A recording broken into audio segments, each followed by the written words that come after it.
A debate.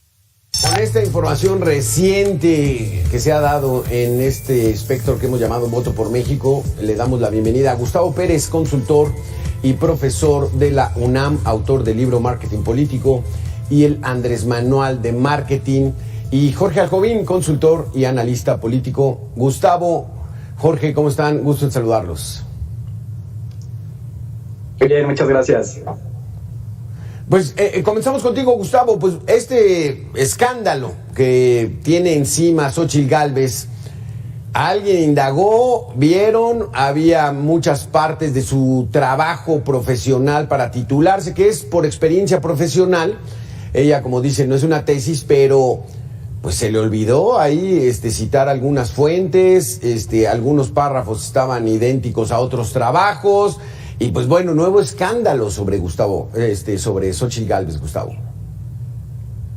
Y no solo sobre Xóchitl Gálvez, o sea, en general otra vez la UNAM vuelve a estar inmiscuida. Yo creo que es algo que debe de tomar mucho en cuenta esta institución, y no solo esta institución, ¿no? Otras universidades también se han venido viendo involucradas en este tipo de situaciones, pero para que le demos una justa dimensión de que la cosa pública siempre te va a orillar a estar enfrente de los reflectores. Entonces, yo creo que lo positivo que podemos sacar de esto es que todos los actores políticos deben de estar ahora muy conscientes de que existe la posibilidad de que el ciudadano pueda revisar los trabajos, pueda indagar y pueda verificar si realmente se están cometiendo plagios. Pero más allá de eso, y creo que con esto vamos haciendo el saque, realmente no veo que esto vaya a tener ninguna implicación en cuanto a, digamos, pues su título profesional. No creo que lo vayan a revocar, mucho menos después del escándalo que se había dado con la señora ministra, ¿no? ¿Cómo lo ves, Jorge Aljovín?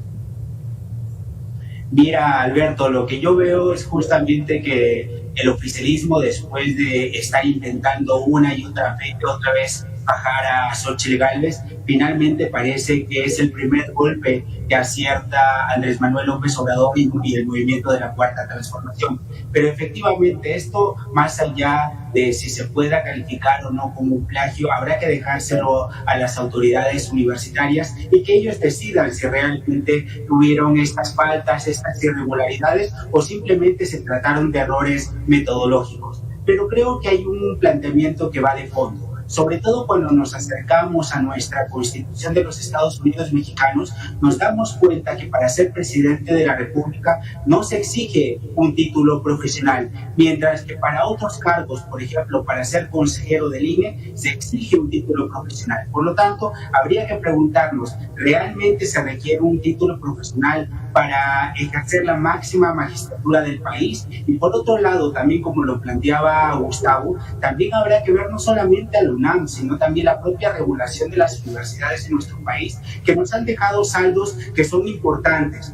Por ejemplo, en el caso de la ministra Esquivel, con un 80% de una tesis que parece que hubiera sido un plagio, y pues en este caso de Xóchitl Gálvez. Por lo tanto, me parece que lo que está aquí en juego no solamente es un tema de un plagio, sino también las faltas éticas y si esto realmente repercutirá en las encuestas y en las preferencias electorales. Pero reitero, me parece que es el primer golpe que acierta el oficialismo luego de estos golpes y estos vaivenes, por ejemplo, con la Casa Roja, donde falló rotundamente la estrategia de la Cuarta Transformación, o cuando se cuestionaba la propia carrera y los orígenes de Xóchitl Gálvez. Sí. Por lo tanto, de esto tendremos mucho más de cara al 2024. Exactamente, Gustavo, porque como dice Jorge, pues primero cuestionaron que pues, no era indígena, que era marketing, después de su casa, que había que derrumbarla, medio exagerado el asunto, pero ahora sí un golpe pues duro, ¿no? Pero la propia Xóchitl ya pues dice, si la UNAM me lo quita, pues vuelvo a presentar otro trabajo por experiencia profesional.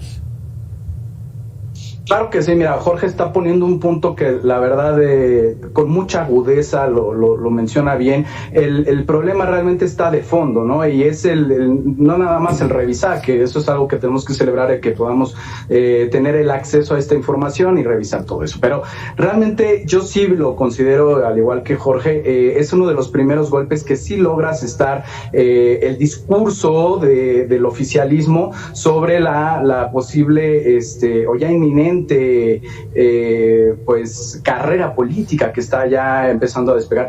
Y una cosa que es bien importante, ¿no? Empezamos a analizar cómo se empiezan a acomodar las candidaturas. Ya en un inicio habíamos visto, y creo que hemos acertado en todo, ¿no? Querido Beto, ahí dijimos que iba a quedar Sheinbaum, habíamos dicho que Marcelo, pues, la gente que estaba apoyando a Marcelo se iba a empezar a bajar, y este tipo de situaciones sí terminan afectando la candidatura de Xóchitl Gálvez. Entonces, ahí vamos entrándole al debate. Muy bien. Ahí está entonces, Jorge, pues, y como dices, este tipo de golpeteos va a ser de aquí hasta prácticamente la elección, donde de un lado y del otro pues se van a empezar a pegar con todo, y cada vez creo que con mayor nivel de agresividad. Efectivamente, porque serán estos golpes de ida y vuelta, y el que esté libre de pecado que lance la primera piedra. Y me parece que ni el oficialismo ni la oposición están exentos de estos pecados de origen. Y por lo tanto, aquí lo que sí estamos viendo es que el gobierno federal está tirando toda la carne al asador de cara a poder mitigar el efecto X que tanto se ha hablado. Y por lo tanto, me parece que Xóchitl ya lo ha adelantado en sus propias declaraciones, que está preparada para 256 golpes más, como lo decía ella, y que también tiene arrojo, como ella también lo comentó, y dijo que espera más de estos ataques. Pero me parece que también la propia narrativa hoy por hoy está enfrentando a dos bandos políticos que no escatimarán por obtener el triunfo de cara al 2024, recordando que no solamente esto se trata de la presidencia de la República, sino también está inmiscuido lo que se denomina como el plan C del presidente López Obrador, que es obtener la mayoría en ambas cámaras. Por lo tanto, me parece que hoy celebra el oficialismo este golpe a Xóchitl Gálvez, pero me parece que en las próximas semanas lo mismo podríamos ver del lado de la doctora Sheinbaum, pero el día de hoy gana esa narrativa, la científica contra una persona que pudiera haber cometido fraude o no en su propia tesis, un plagio, pero me parece que esto al final del día será de ida y vuelta y estaremos hablando de las dos candidatas con mucha regularidad. Gustavo, muy interesante, no sé, tú también, Jorge, el asunto de que hayan puesto ya en el oficialismo, en Morena, como vocero a Gerardo Fernández Noroña, como para que le esté contestando en ese mismo nivel, así muy coloquial, muy popular a Xóchitl Gálvez, ¿así lo ven? Sí. Mira, lo que pasa es que Fernández Noroña, hay que reconocerle una cosa, y es que es un personaje político, ¿no? Es una persona que sí tiene una gran capacidad discursiva, y algo que digamos, en la conformación de los equipos políticos se tienen que ir sumando diferentes personajes. Entonces, si Xóchitl Gálvez es una política, lo voy a decir así, de tierra, que tiene un muy buena capacidad de contacto con la gente de a pie, entonces Morena tiene que empezar a alinear precisamente a estos otros personajes que tienen que suplir estas deficiencias que tiene la propia candidata Claudia Sheinbaum, porque Claudia Sheinbaum viene de otro ámbito, esa es la realidad, aunque se le reconoce que tiene, digamos, una cierta capacidad por estar en los mítines. Ella fue lideresa estudiantil, ¿no?, en la UNAM, pero aún así, y esto es algo que se ve desde que ella era alcaldesa en Tlalpan, es una persona que le ha costado tener, digamos, cierta inteligencia emocional. Es una persona que cuando se le encara usualmente trata de no caer, de no engancharse, pero la realidad, y eso lo vamos a empezar a ver ya con la fricción de la campaña, es que llega a perder los estribos. Eso es algo que se le nota mucho, fue evidenciada incluso en este congreso en el que se presentó y le levanta el dedito a Alfonso Durazo. Esto es algo que yo ya había visto antes y muchos analistas lo hemos notado. Entonces, obviamente tienen que suplir, ¿no? Esta falta a lo mejor de empatía muchas veces, o de tratar de calmarse cuando se le presentan este tipo de cosas. Entonces, Noroña es una persona distinta y de hecho vamos a empezar a ver que más gente se va a ir sumando a estos equipos de campaña precisamente para ir contrarrestando las cosas donde no le están saliendo muy bien a Claudia Sheinbaum, ¿no? Y de quien creo que todavía tendríamos que estar hablando un poquitito es de Marcelo Ebrard. Pero vamos a hacer una pequeña pausa, claro. Jorge Aljovín, Gustavo. Regresamos en 2 minutos para ver cuál es el futuro de Marcelo Ebrard.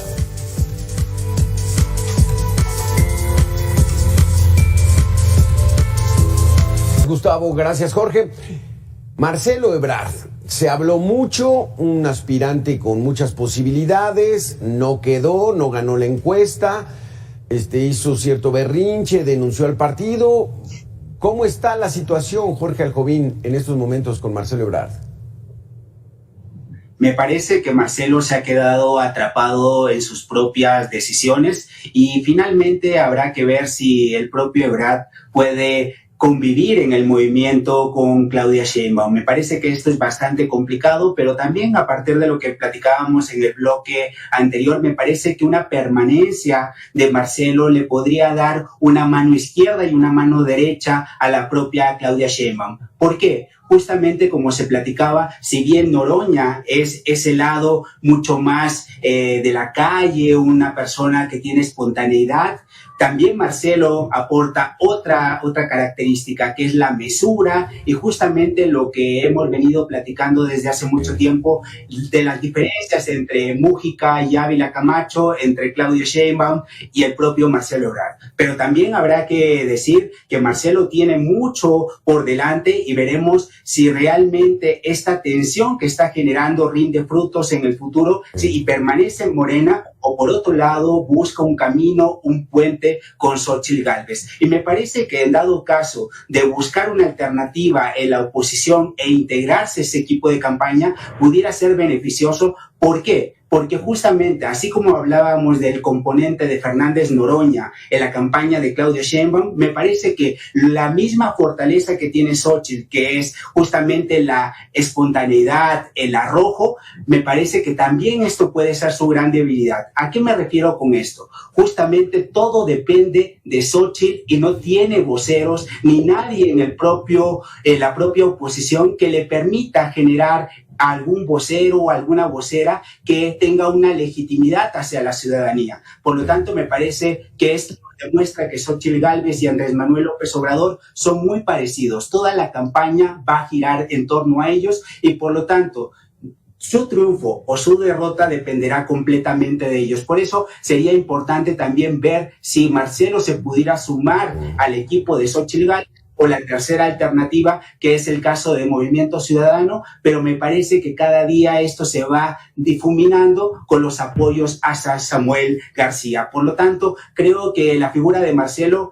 yo la calificaría así, es mesura, es centro, y lo que buscaría es un equilibrio en esta polarización que están sufriendo ambas candidatas. Gustavo, ¿tú lo ves más cerca del Frente Amplio por México que de Movimiento Ciudadano a Marcelo Ebrard? No, hombre, yo a Marcelo ya lo veo descalificado, esa es la realidad, o sea, es mi impresión. Con esto no disiento en lo que comenta muy bien Jorge, me parece que Marcelo es una persona súper preparada, una persona de mucha mesura y que cualquiera de los dos equipos lo querría en sus filas, porque realmente tiene ese, digamos, él sí es una persona estratégica, es una persona de planificación sobre todo, ¿no? Él no es una persona que agarra y se avienta así nada más, pero aún así, y esto es algo que es mi impresión personal, es que Marcelo en este momento tiene como una especie de oxígeno que se le está acabando, porque la política no siempre tampoco es de planificación, ¿eh? Muchas veces la política es de momento, y yo creo personalmente que Marcelo ya perdió el momento. Ya va a ser muy difícil que él pueda aspirar incluso a la candidatura. Es más, lo digo tal cual, si no después podemos volver a apostar otro refresquito, mi querido Beto, pero yo sí creo que Marcelo no va a ser presidente. O sea, no va a ser presidente, al menos en esta contienda, no va a tener ninguna chance. Y yo lo que veo es que Marcelo está apostándole ya, siendo él como lo es un planificador, hacer un movimiento como lo que hizo AMLO, en el cual va a tener la capacidad o la posibilidad de andar visitando todos los estados. Yo creo que el mismo Marcelo ya se dio cuenta que ese tren de esta elección, ese tren ya se fue. Ya se le fue al joven Marcelo Ebrard.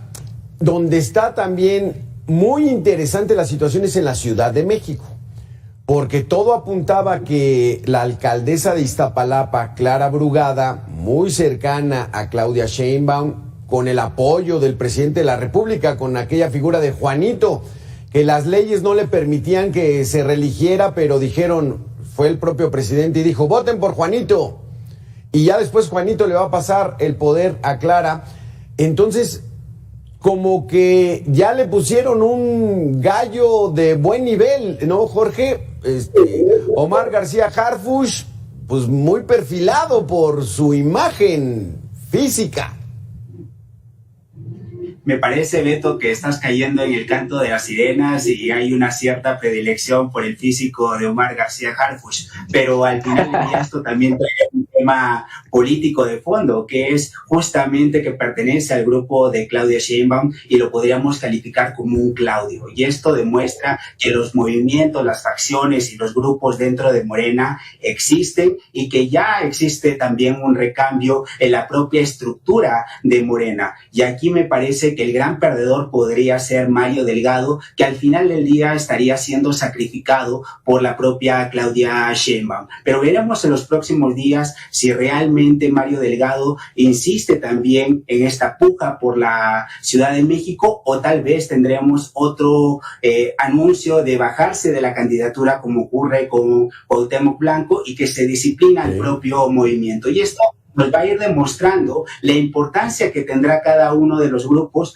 y a partir de lo que se comentaba, veremos también la preponderancia de Marcelo. Me parece que si Marcelo se queda, o como dirían internamente, el carnal no se va a conformar con cualquier cosa. Me parece que tendrían que darle la propia presidencia de Morena y a partir de ahí construir de cara al 2030. Pero me parece que esto no tampoco lo permitirá el grupo de Claudia Sheinbaum y veremos una disputa interna y que esto le puede salir muy caro a Morena. Entonces veremos en los próximos días cómo se perfila esto, pero también me parece que este fenómeno de García Harfuch también habría que ponerlo de cara con otro tema, que es también la oposición está fuerte en la Ciudad de México, y me parece que el grupo de Acción Nacional y otros que se están poniendo alrededor tienen serias posibilidades de poder competir en la Ciudad de México, por lo tanto podría ser el oasis en el desierto para la oposición. Por lo tanto, me parece que si bien la erupción es positiva,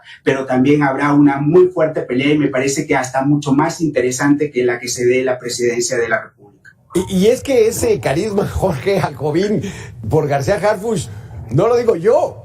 Cuando hizo su anuncio hace 2 días, dicen que se tardó 1 hora en complacer a todos sus fans con autógrafos y selfies, verdaderamente como un rockstar, Gustavo. Y eso en la política que hemos visto reciente, pues tiene impacto.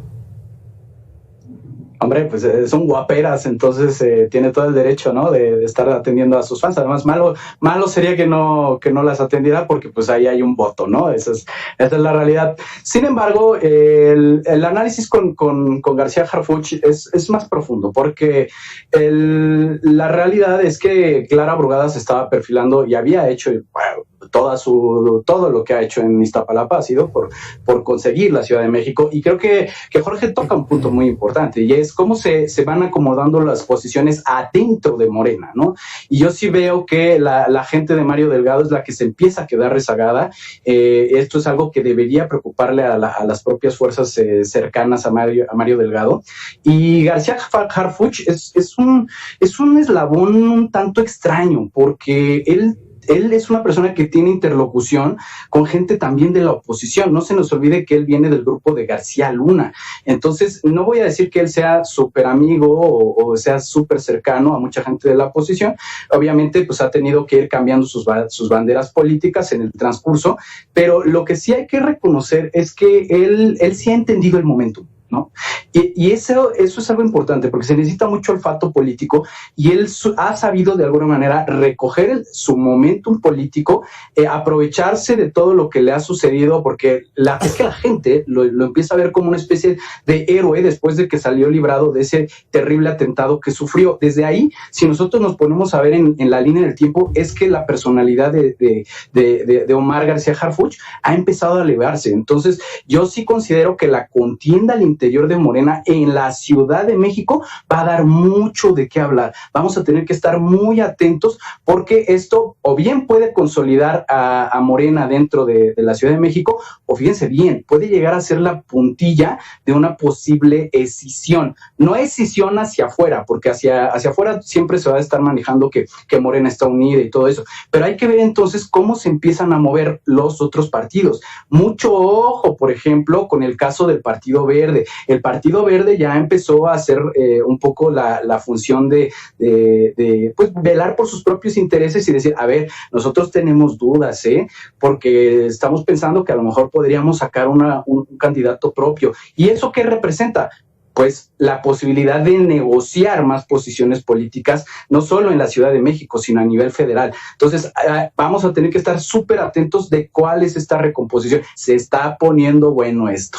Sí, aquí valdría la pena seguir rápido con la Ciudad de México. Clara Brugada, Jorge Aljobín, ¿cómo la ves? ¿Que puede competirle a García Harfuch o va a ceder cuando ella tiene ganas de gobernar esta ciudad? Creo que no lo ha hecho mal en Iztapalapa, sí, casi ya en 2 décadas, ¿no? Pero ¿cuál va a ser el papel de ella? ¿Dócil o va a ser un Marcelo Ebrard 2.0? Mira, tiene 2 alternativas: resignarse o, por otro lado, jugar a lo que ha estado haciendo Marcelo. Y eso es muy importante porque se abren rendijas de disputa al interior de Morena. Y esto me parece que será fundamental, sobre todo por lo que se denomina en política como el fuego amigo. Y veremos si Clara Brugada y su equipo apuestan por torpedear al Batman capitalino, a García Harfuch, y poder sacarle todos estos temas que ya los ha adelantado Gustavo: la cercanía con García Luna, la cercanía con la oposición y sobre todo con una posible militarización de la propia Ciudad de México, que sería traicionar uno de los principios de la Cuarta Transformación, que había prometido justamente la protección de los derechos humanos y no militarizar el país. Por lo tanto, me parece que pudieran ser esos los flancos abiertos que tendría García Harfuch. Pero por otro lado, también hay que reconocer que si creíamos que un fenómeno como el de Peña Nieto había desaparecido, hoy vuelve a la escena una telenovela, muchos hombres y mujeres rendidos a los pies de los atributos físicos de García Harfuch, y entonces me parece que eso será un componente importante, pero lo que va de fondo, el reacomodo de las fuerzas políticas interiores y de los grupos de Morena, que esto nos demostrará que viene un cambio importante, que a pesar de que el presidente López Obrador tendrá una ascendencia moral y política sobre este movimiento, ya empiezan los primeros cambios, y me parece que esto trastocará todo y los Claudios estarán en cada uno de los puestos de poder, y me parece que lo que está intentando la doctora Sheinbaum es controlar el partido bajo este tema de haber obtenido la virtual candidatura a la presidencia de la República. ¿Y Claudia controlará el partido o, como dicen, son los hijos del presidente los que tienen el sartén por el mango en Morena? Porque van a repetir, Gustavo, este proceso para el candidato presidencial, porque no es otra cosa más que el proceso para elegir al candidato a la presidencia en todos los estados. Entonces va a ser la misma dinámica, o sea, vamos a ver 9 réplicas de lo que fue a nivel nacional, ¿no? Sí, bueno, mira, aquí tengo que ser muy cuidadoso porque de hecho tuve la oportunidad de de compartir aulas con uno de los hijos del presidente. Entonces, mira, yo lo que te diría es cada estado va a ir haciendo esta réplica, pero aquí lo importante es, como decía ahorita Jorge, ver quiénes son los stakeholders, porque no es lo mismo lo que pasa en la Ciudad de México que lo que pasa, por ejemplo, en Zacatecas, que en este momento, por ejemplo, el actual gobernador pues, trae un rating muy bajo, o sea, la gente le sale a protestar en las calles, ¿no? Otros estados igual, ¿no? O sea, lo que te quiero decir con esto, lo que les quiero comentar, es que las fuerzas de Morena no están equilibradas en los diferentes estados, punto número 1. Punto número 2, no es que, por ejemplo, haya un grupo de Marcelo definido que esté en cada uno de los estados. Es decir, en algunos estados tiene gente, pero en otros no. En otros incluso tiene más peso la gente del Partido del Trabajo. En propio Zacatecas el Partido del Trabajo es importante, ¿no? Entonces no va a ser tan sencillo el cómo se reacomoden, salvo que la propia figura de Claudia Sheinbaum sea el elemento unificador. Y yo creo que eso sí ya está sucediendo, ¿no? En cuanto se tenía esta duda de si ir por Marcelo o si ir por Claudia Sheinbaum, pues en este momento, como ya vieron que fue Claudia la que resultó electa, pues empieza a haber un reacomodo. Pero adentro de cada estado va a ser Troya, va a ser de verdad una verdadera lucha por el poder bastante compleja de analizar y yo sí creo que puede empezar a haber ciertos cismas. Para mí es lo que está sucediendo con Morena, quiero dejarlo muy claro, es un continuo de lo que sucedía en el PRD. ¿Por qué? Porque los estatutos de Morena fueron prácticamente una calca de los del PRD y el peor de los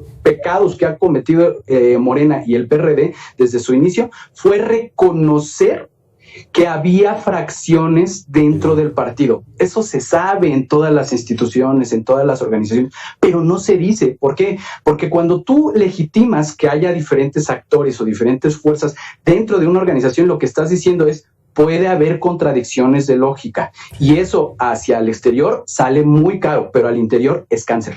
Porque Jorge Arjovín, este es un buen punto. La propia Claudia Sheinbaum ya dijo, en Morena no hay tribus, no se permiten por estatutos. La hegemonía del PRI, cuando estaban sólidos, era muy vertical.